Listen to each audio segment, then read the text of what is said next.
Between Republican leaders in Austin, not so great. Differences of opinion between the State House, Senate, and Governor's Mansion always seem to come to a head at the end of a legislative session, and the powers that be are doing that once again. The House has gone home.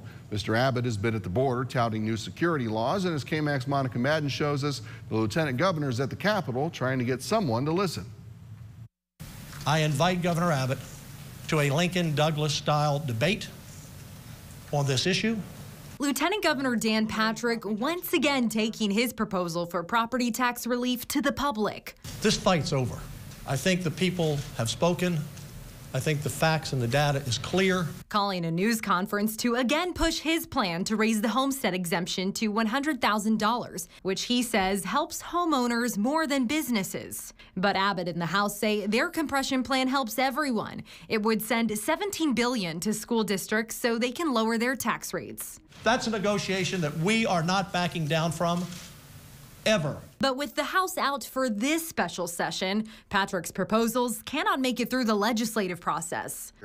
Thank you, members. The same goes for the border bill Abbott called lawmakers to pass, which would increase penalties for human smuggling. But there are significant challenges with HB 2. Senators in a Border Security Committee hearing Tuesday morning making clear they won't approve the House smuggling bill already passed. So it's not my intent to vote it. In a statement, Speaker Phelan's office said in part, quote, "The Senate is keeping Texans waiting. We encourage the Senate to follow the House's lead." An ongoing standoff that might not end anytime soon. I'll call special session after special session after special session until a solution is reached. In Austin, Monica Madden, KAMC News. So, Monica, it sounds like House members better take advantage of their current summer break. Before leaving for mom duty, Jen spoke with Lubbock's newest representative, Carl Tepper, about his first go-around in Austin and the 7 bills he filed that made it to the governor's desk and some that didn't. Here's part 2 of that interview. Let's talk a little bit about something that you've become kind of a face for, especially at the beginning of the session. You're the DEI guy. Yeah. So talk with me a little bit about that, because there's a Senate version of a DEI bill on the governor's desk right now. Right, Governor Abbott is about to sign it. Brandon Creighton, Senator Creighton, had a bill. It was like, I'm a freshman. His was better than mine. Okay, let's just admit it. So he got his through. It got through the House with some changes that the Democrats were able to filibuster the bill to a point.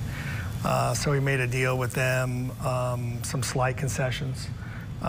In conference committee, by the way, I've learned about the power of the conference committee. That's a whole other, that could be a whole graduate paper. Yeah, I'm sure. The conference committee went ahead and tightened that up a little bit, and I think it's an excellent DEI bill. Essentially next year, starting January 1, every university will have to relieve itself of their division, inequity, and indoctrination department. They call it, diversity, equity, and inclusion. They weren't doing any of that from what I witnessed, and they needed to be pulled out by the roots, and they're going to be gone. Yeah, and you feel like that is sufficient, because you had several different bills that kind of addressed different parts of that ideology. Does this one encompass all of that, or is there more to do? No, just higher education. I will be filing, as a matter of fact, I just talked to my chief of staff. We are going to massage our bill for DEI for K through 12 and to government agencies at the very start of the next session. Yeah, so DEI guy lives on. DEI will still be paramount with me. Yeah. The voters decide to send me back, we'll be filing that bill again. Yeah, and I know that, Florida, everyone's watching Ron DeSantis, who just signed that bill. Is that's a club that Texas wants to be in, or are we different? Well, we're Texas. Yeah. We're better than Florida. We don't meet as often as their legislature does. Yeah. Which is good. You don't want too much legislature, too much law. Yeah. But when it comes to things like DEI, there's still work to be done, and I'm just the guy to do it. Yeah. Very good. So let's talk a little bit about some of the other bills that we have seen go through, especially, there's now an endowment for Texas Tech. That's a big win. What were some other big wins? That's good. Let's talk about that. Yeah, some happy things. Right, yeah. We have secured a $3 billion TUF fund, Texas University Fund, For years, everyone's known about the Permanent University Fund, which only goes to the University of Texas and Texas A&M. But we have secured the Texas University Fund, $3 billion for Texas Tech, the University of Houston, and then we're the ones that qualify right now. Great. And then Texas State and North Texas will be coming along shortly. Yeah. It's a huge fund. It will grow, and we'll be able to support the needs and the research of these universities for hundreds of years to come. Yeah, that's really, I mean, that's huge. It's a big deal. Tech, yeah. We also secured some other monies for Texas Tech in the system. I mean, San Angelo got $2 million for their commercial aviation department, and we have millions of dollars going to other programs at Texas Tech, the Texas Tech University Health Sciences Center, Yeah. Texas Tech University El Paso. We had a very good year for the university system. Yeah, that's awesome. And we can talk a little bit about Matt Dawson too, because we haven't talked about that, but that's a huge win, especially for people here in Lubbock that know and love him personally. Just to be clear, that was Dustin's bill. He did a great job pushing that through, where our first responders who get injured on the job get full workman's compensation without having to go through a bunch of rigmarole. And they get treated like the heroes they deserve to be. Yeah, absolutely. And now personally, let's talk about your wins, because this had to be just from a Carl sitting in a chair kind of perspective. What were the things that, I mean, you're taking with you back home? Because this has got to be, it's cool no matter how it turned out. We had some disappointments, but we definitely had some wins. We had about 4 bills go through, which is considered pretty good for a freshman. I think we've had 8 go through, if you include the Senate bills I got to carry. One died and got chubbed out. It would have been a great bill for retired police officers to carry their pistol and have all the rights of currently commissioned peace officers. But we'll try that next session. But we did get 1 bill for elections.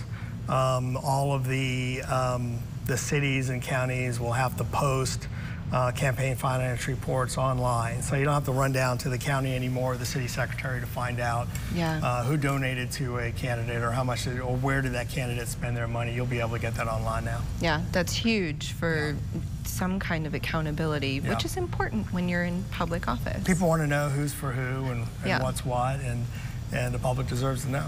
Yeah, which is, we'll circle that back to Paxton. Any last words going into these next few weeks? I mean, this is hour by hour at this point, but what are you watching? Yeah, right now at this point, we're really going to be looking to bills going into next session. I'd like to tackle homelessness. Yeah. That'll be a whole other interview at some point. Yeah, definitely. I'm a little tougher on it than some politicians. I think we need to reclaim our parks and things like that. So we have a lot of interim work to do on some issues. We will be having town halls, I'm hoping as soon as next week. I'd like to move them up just because so many people want to hear about the Paxton issue, and then they want to hear about some of the other things we're doing or didn't get done. Or I told you even before the interview, we had some feedback on daylight savings time and where our votes should go and what's going to happen with daylight savings time. So there's a whole myriad of issues across. You don't realize how much influence or how much assets the state of Texas has till you get to the legislature. I mean, everything from parks to DPS to the border. We got some border security bills through, but it's a federal government issue, but we're doing everything we can. No one should be able to walk across our border unchallenged. So our DPS, our parks police are managing the border, and they're challenging people going across the border, and they're doing whatever they can to protect us. Essentially, the federal government needs to take that on, but we're doing everything we can as Texans. Yeah, which is a huge job, because it doesn't necessarily, it shouldn't all fall on Texas shoulders. So that's a hard line to walk for sure. The administration needs to step up, but I promise you the state of Texas is doing everything it can to secure our borders, to keep you safe.